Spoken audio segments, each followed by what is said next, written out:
Згрозеност, осуда, револт, барање за одговорност и најстроги затворски казни, најави за протест.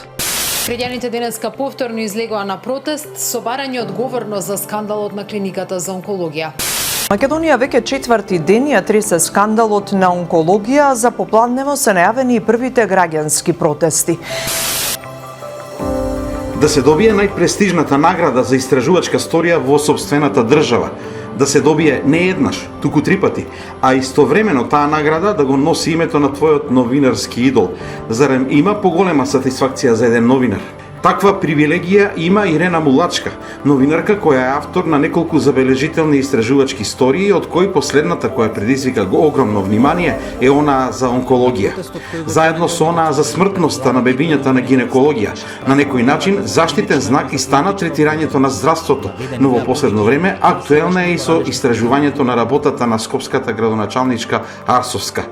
Со овие истории Мулачка, новинарка на Фокус, се профилираше во едно од неколкуте новинарки кои даваат белег и печат на македонското истражувачко новинарство. И затоа е дел од нашиот серијал "Жените го менуваат новинарството". Па сега реално ние можеме да кажеме у Македонија ништо не мрда од мртва точка. Меѓутоа, вака по искуството во последните години, барем за историите јас што ги објавив, како и да е некој барем минимален дел од работите може се променети. Во однос на тоа дека, например, клиниката за гинекологија беше историја објавена во 2016 година, тогаш беше смртноста огромна, с големен број на бебиња, дури 20 бебиња починаа во рок од 2 недели. После објавувањето, директорката беше после брзо време разрешена. Мислам дека новото раководство што дојде, клиниката за гинекологија во моментот е доста променета во однос на работа, во однос на менеджмент, во однос на вработување, иако мислам дека им фалат многу педиатри. Сепак тоа помести дел, нели, пак се чувствуваш дека си спасил нечии мали човечки животи со објавувањето на историјата со оглед на тоа што тука почна, нели, промената таму. Тоа е само една од приказните во последните години, вака што повеќе го раздрмаа, нели, општеството и народот. Реално кај нас многу од работите се кријат, мислам, тоа сите го знаеме. Секој како ќе стане пред да стане директор е расположен за све тоа, нели, да излезе на површина, кога веќе ќе стане работите се менуваат. Меѓутоа, малку од малку мислам дека има промени. Барем во историите јас такви 7-8 добри приказни што од 2014 наваму направи одредени промени.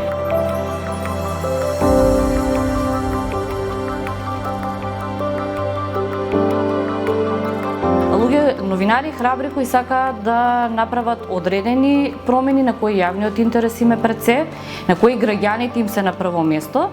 И мислам дека кога веќе ти кај самиот народ ја добиваш, нели, поддршката дека тоа што си го напишал и кога ќе излезе тоа, самата поддршка од народот е најголема сатисфакција.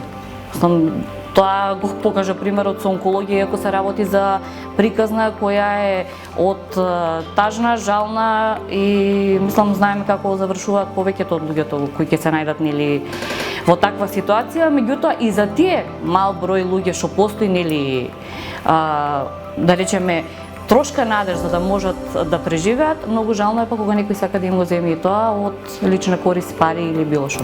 После објавувањето на тие истории се зголеми ли бројот на луѓе кои што лично ја бараат Ирена Мулачка, за да бараат решение за своите проблеми? Па добро, јас после самата историја, мислам 2013 беше за објавувањето на скандалот Перде.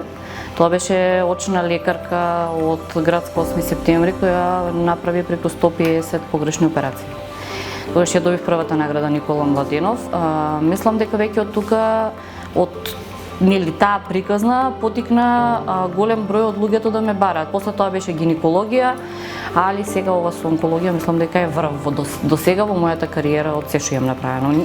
Дури не очекував таков исход. Реално кога ги почнав приказните, бев како окей, знаеш, јас што имам ќе објавам, меѓутоа такво нешто не очекував. На онкологија се сочев и тоа со делот, во делот за препродажбата на цитостатици не ми беше чудно, мислам и за биолошката терапија, а во делот со тоа како им се дава терапија на дел од пациентите. Тоа ми беше ко некој шок, такво нешто не е можно да се случува. Меѓутоа, после неколку разговори со луѓе таму, мислам пациентите не ти се, нели, репер во оваа приказна, тука се главно луѓето што работат со пациентите. И кога, мислам, се ставив сама пред себе дали уопште треба тоа да се објави. Пошто очекував дека стварно се работи за многу страшна работа и сега си викаш добро да не направиме нели. Па и првично тоа го помислиш, после кога нели се сватив дека се тоа е вистина, пак бе во дилема дали да се објави за да едноставно не знаеш како ќе реагира народот, не се работи за некоја тема. Сега градиме зграда, па криминал има во тоа, се работи баш буквално за живот на пациентите.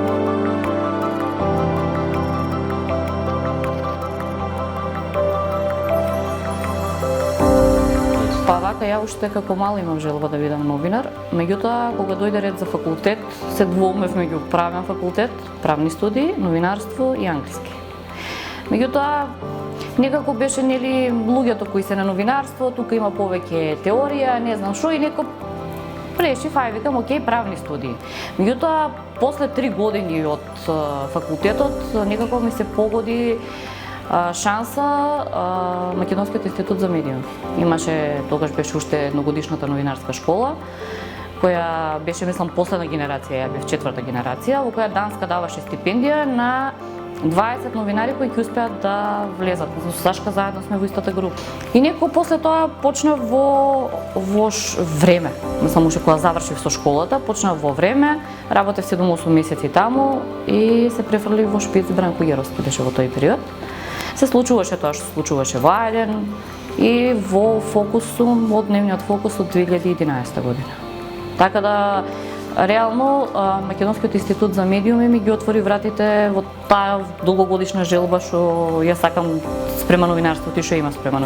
Сега, на колку пати имаш добиено наградата Никола Младенов? 3 пати. 3 пати. Кој е чувството, ликот кој што најмногу влијаел во твојот живот да добиеш награда со негово име? Па првата 2014 ја добив, мислам тоа беше за скандалот Перде. Ја мислам дека посреќен живот не сум бил. И искрено, таа ми е најдрага награда нормално, затоа што пак сум го сметала дека е еден од најдобро новинарско перо во Македонија. Јас си стојам и позади тоа го кажав и на сегашната награда Никола Младенов, тоа беше доделувањето. Значи ја мислам дека подобар новинар до сега во Македонија немал. Сега наградите, да, они се битен дел, фала Богу, тоа ти е како некој вид мотивација за тоа што го работиш, нели да продолжиш така да го работиш. Меѓутоа, мене после добивањето на наградите што ги имам до сега добиено, значи самата поддршка од народот ми значела најмногу. Мислам, тоа значи дека нели тоа што го правиш како што треба. Споменуваш неколку примери, најмногу се од здравството, на големите успеси практично што ги имаш со следење на здравството. Од тие на кој си најмногу горда и зошто? На онкологија. Зошто? Реално, па сега, сите беа, например, приказни кои стварно потресоа. Едната беше дека постојачна лекарка нели што ослепила 150 пациенти. Другата беше смртноста на бебињата на гинекологија, тоа беше страшни бројки. Меѓутоа, онкологија ми е гордост првично, јас сега ќе го кажам ексклузивно, јас пред 4,5 години мајка ми почина на клиника за онкологија, од рак на бели дробови. Иако тоа не ми беше некоја почетна капесла за да ја почнам со темата да се занимавам, меѓутоа во било кој интервју до сега што го имам дадено, јас никош немам кажано дека сум имала, луѓето знаат, тие што ме знаат, меѓутоа приказната излезе отпосле кога две жени, две докторки, дојдено преку глава од клучувањето на онкологија, седнавме, разговаравме, беа спремни се да кажат, само да не се спомне нивните имиња. Ја мислам и ден денес и во обвинителство бев и со сектор за организиран криминал. Јас сум ги дала, мислам, имам дадено список на лекари, на медицински сестри, на оделенски сестри, меѓутоа нивните имиња никош не се спомнати. Ми се чини дека за влијание, како да спомена дека за гинекологија пишувањето предизвика најмногу влијание и промени, така? Па да, мислам дека за тоа предизвика и мислам дека клиниката во наредните 6 години беше колку можеше сведена на минимум бројки на починати. Сега не може нормално, тоа е болница, факт е дека бебињата се раѓаат пред време, дека постојат икс причини, инфекции, не знам што, но не тоа да биде причина самата болница да биде причина за умирање на некој бебе. Затоа што отишла мајката на пораѓај, здрава, права, не знам што, ама некој не знал да оперира како што треба, не знал да си работи како што треба и затоа мајката го губи бебето, така имаше примери во тој период. Ирена Мулачка е новинарка, меѓутоа е и личност, и жена, има своје семејство. Како овие приказни, овие стории, кои што предизвикуваат толку внимание во јавноста имаат влијание на тебе како личност и како жена? Па вака, ја прилично сум доста скромна. Значи, јас надвор од редакцијата сум си само Ирена Мулачка. Имам ќерка 5 годишна, сопруг. Едноставно, работата ми е во тек на цел ден. Новинарот 24 сати, тука нема збор, значи со телефонот сум 24 сати, тоа е, знаат и дома да го искоментираат. Меѓутоа, имам поддршка максимална од сите околу мене, со тоа што сега, после нели работа кога си послободен, се посветувам тотално на мојата ќерка. Сметам дека тоа е пак најголемо богатство во мојот живот.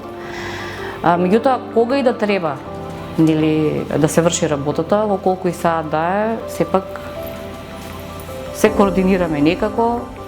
Како што кажав, нели мајка ми почина, мојата и татко ми е вратен во Делчево, значи мојата ќерка освен со татко и тука нема кој друг да ја чува. Така да мораме некако да ги скоординираме работите, али го сега да речам дека професионално сум цело време, тоа мислам не е така.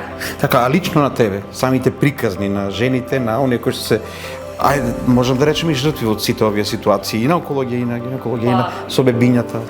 Па добро, сите влијаат лично прво за тоа што јас како жена се работи за тој период, мислам, немав дете. И може нема да сум ја доживеала како сега толку, мислам, трагично приказната е секако трагично, меѓутоа може нема со истите интензитет да го доживеам. Ама како и да е, се работи нели за мало бебе, мајка, претпоставува што значи една мајка, што значи едно дете за мајка, и се да биде како што треба, а поради X причини виновници да биде самата клиника и вработените во клиниката, мислам е трагично. Со своите стории во јавноста, најмногу како знак на распознавање го наметна здравството, за кое смета дека ќе биде тема за истражување уште долго време.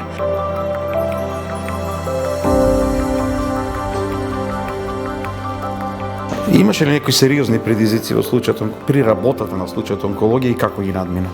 Па сега, кога јас го почнав случајот, например, сега реално збориме, се знаат кои се осомничените во приказната, тоа беше поранешниот медицински директор Нено Васев. Значи, јас претходно имав така, доста добра комуникација со него. И во една прилика кога го слушнав, сакав да го слушнам зашто нели деме поднесе оставка, не поднесе оставка, побара од него оставка. Он спомна така што мене прилично ме заинтригира во самиот разговор дека за некои лекови нешто, ама не се изјасни. И кога веќе дојдоа луѓето да зборат со мене, тука се поклопија коцките. Сега он лични причини, прво оставката не ја даваше, даде од лични причини, а оставката ја даде затоа што беше принуден од тогашниот министер Беким Сали да ја даде. Затоа што работењето на клиниката го покажа и Државниот завод за ревизија. Мислам дека е хаотично, дека не се знаеше кој што прави, кој пие, кој плаќа. Тоа е факт. И во тој разговор, мислам дека тоа ни беше еден од последните разговори, затоа што јас како што ја објавив приказната, така он прекина да ми се јавува на телефон. Првичната приказна која објавив, а економскиот директор беше тука во редакцијата, така прилично расположен да се кара, мада мене не ме најде. Оставил на колегите демант. Во демантот беше дека јас сум ја напишала мајка му дека се лекувала таму, а не било точно. После ја најдов медицинската историја и објавив дека мајка му на него се води како пациент со рак на бели дробови, а на крај излегува од болницата со дијагноза анемија. Што мислам беше која е причината да ја стави, па беше муабетот јас ковид мајка ми имаше, па немаше кај да сместиме, па не знам што прво онкологија, никош не била ковид центар.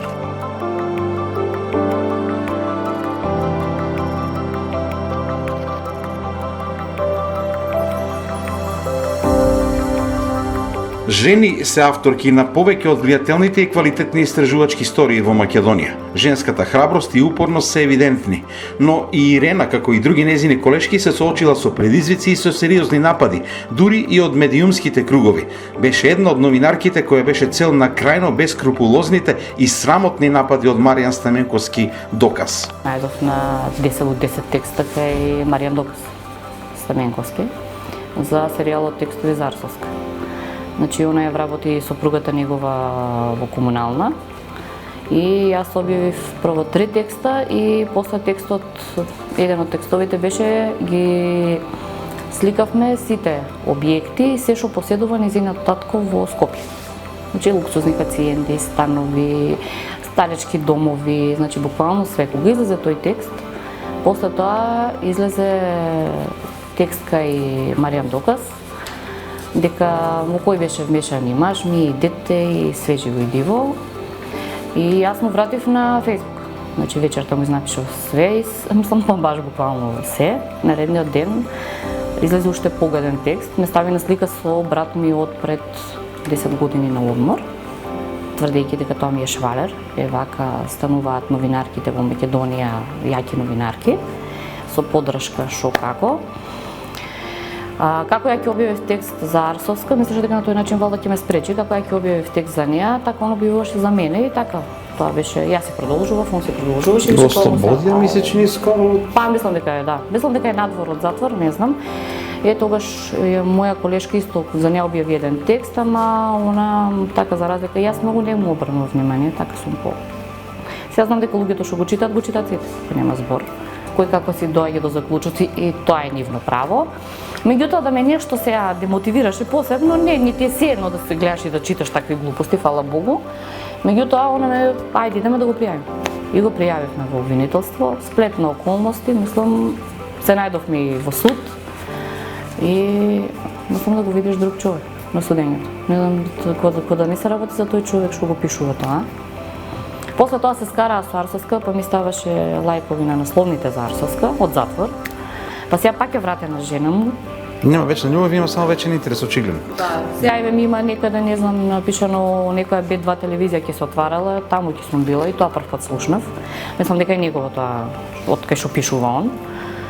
Така да и беше, мислам, тоа од вреѓање до платена новинарка, до мислам најгрозни можни работи што можеше да објави. Во таква ситуација како може да биде мотивирачко за млади девојки да влезат во новина и во истражувачкото? Млади мислам не, плюс кај нас во Македонија ја сега имам таков впечаток дека младите многу не се заинтересирани за младите збориме, млади новинари. А второ, ваквите работи уште толку повеќе ги демотивираат. Па Маријан Доказ реално ги демотивираше пола од новинарите. Значи, пола се плашеа да објават текстови за да не излезат кај него на Доказ МК. И тоа што го имаат, за тоа што утре може да се најдат кај него со кој знае какви измислени работи. Така да он влијаеше на тие новинари што се постари генерација, а не па да збориме за младите. Една работа е да се задржи професионалноста, друга работа е и да се заштитиш од притисоци, друга работа е да го задржиш интегритетот и честа во ситуација кога веројатно една работа е Маријан Доказ да ти пишува текстови тоа да ви притисокот, друга работа е да се јави некој ќе колку чиниш, ќе те платиме да не пишуваш. Како новинарите може да го задржат интегритетот и честа? Па реално мислам сега у денешно време може секој да ти се јави и да ти понуди пари. Да те купи. Па сега да те купи ако тоа, да сака да тоа, значи тоа сите одат нели на таа опција. Чекај ќе дадам пари да не ме пишуваат. Мислам јас искрено и да сум добила такви понуди, јас сметам дека ако сакаш да бидеш добар новинар, професионален новинар, тоа што ќе го откриеш треба да биде објавено. Дури се случувало луѓе што мене ми биле пријатели, не знам што, ако сметам дека тоа и имам докази, не го направиле или направиле криминал, јас и не сум ги објавила. Па тука нели нормално се нарушили и односите и се. Меѓутоа, никогаш не сум сметала дека ако еден новинар сака да постигне нешто во кариерата и да направи добро и за граѓаните и за општеството, сам треба да се дрзне, да се дозволи и да земе пари. Иако реално сите си го дозволуваат тоа, како ќе напишеш за него, мислат дека со пари сите се купуваат, не се купуваат со пари сите. Сега има секакви, фала Богу, меѓутоа ја не сум од тие. Кои ти се целите во кариерата и како го гледаш новинарството во един воопшто? Па сега, јас сум ипак позитивно. Не знам, мислам, кај нас во Македонија за истражувачко новинарство, значи ти треба доста ресурси, доста луѓе, така да на прсти можат да се избројат новинарите кои истражуваат, меѓутоа во последните 2-3 години за разлика од претходниот период, сепак има доста добри истражувачки приказни. Мислам баш така последните 2-3 години.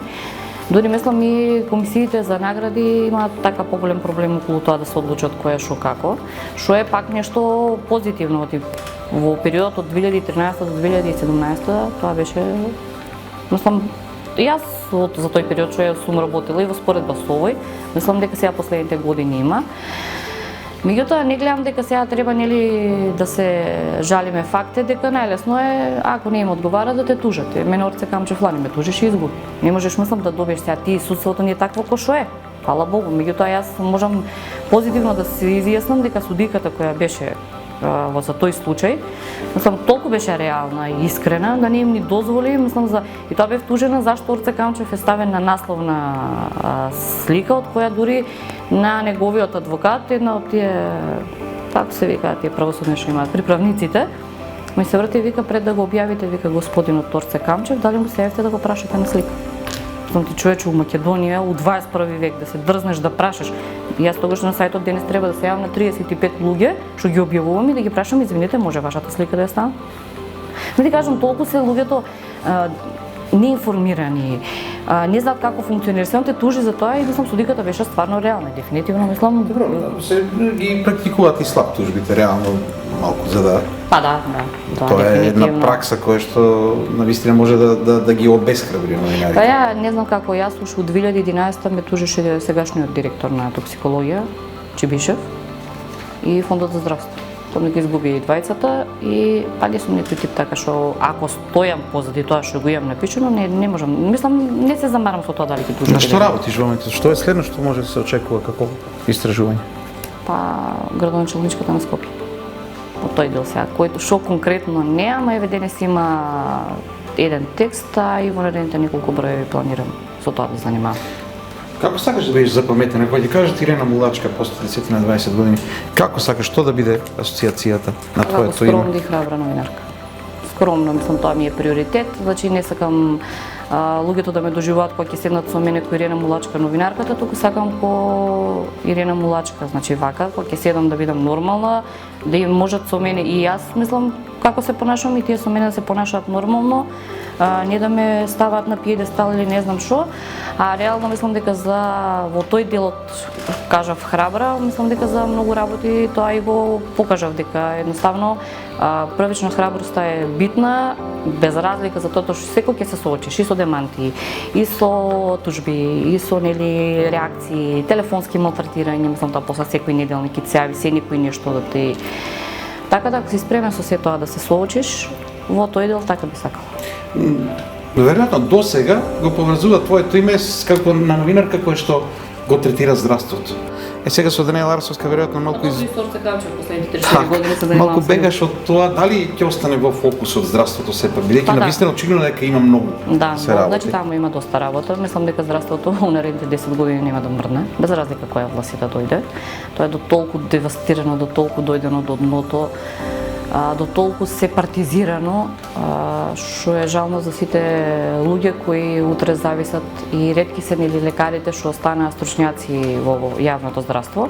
Сега реално приватно здравство да им ги собраа сите, меѓутоа не може секој пат да си дозволи 5000 евра да даде на врата за да може да се лекува. Вчера Таравари вели сакале да се враќаат од приватно во држава. Абе сега они го викаат тоа и од времето на Тодоров го викаше, па после го викаше Филипче, па гледам никој не се врати, ретко никој да се врати. На плата што ја зема таму, мислам смешно е да се врати тука за платите што ги земаат. А второ што партиските списоци играат клучна улога. Па сега не се вработува тој што е способен и што ја знае работата, туку се вработува тој што е на список. Ама не сме ние сега правиме нели администрација подпишувам, туку лечиш пациент. На тој пациентот тебе му зависи животот утре. Додека од тука не почне барем малку од малку да се менува, ја мислам дека здравството нема да мрдне, а теми таму има. Ние новинарите сме често пати самите придонесуваме, медиумите, новинарите, дел од нас придонесуваме да нема интерес за новинарството кај младите. Меѓутоа, ако треба сепак да препорачаш на некој млад човек, како би го мотивирал? Или млада девојка да биде новинарка и да истражувачко новинарство? Па сега мене малку искрено ќе бидам, мене ме разочаруваат, еве, многу сме имале нели така луѓе млади кои доаѓале да работат, нивната незаинтересираност некако. Не знам зашто имам таков впечаток дека младите колку само денот да пројде, може нема да се согласат, меѓутоа мојот впечаток е тој. Ние кога сме биле у тој период, таа генерација што бевме нели во МИМ, човече, едва си чекал да дојдеш до некоја информација, темата да ти има на насловна, на телефони вртиш да дојдеш до информации, до луѓе. Сега некој не знам. А да ги мотивирам, Па првично мора да имаат желба, значи мора да имаат желба да го работат тоа.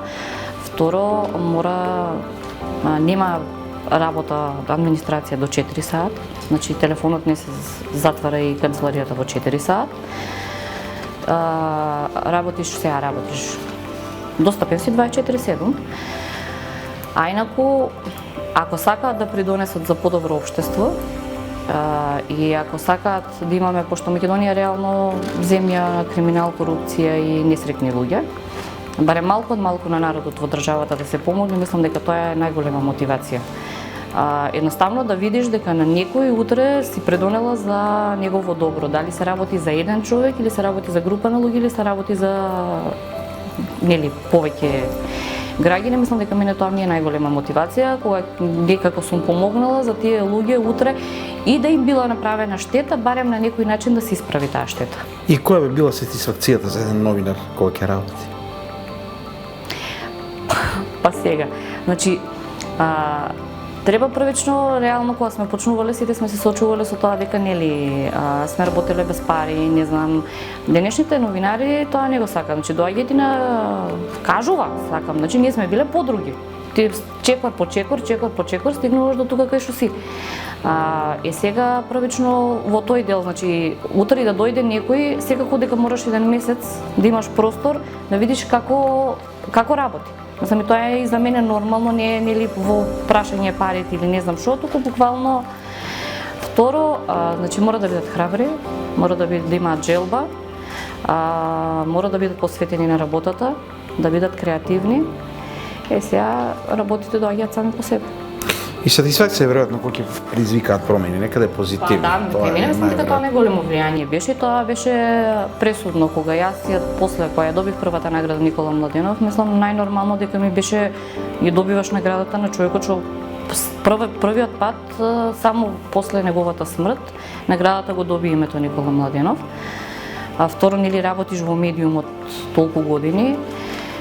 И сега јас сум добила и 2 награди на ЗНМ и на Совет на етика и Европска унија, меѓутоа тие ти се најзначајни награди.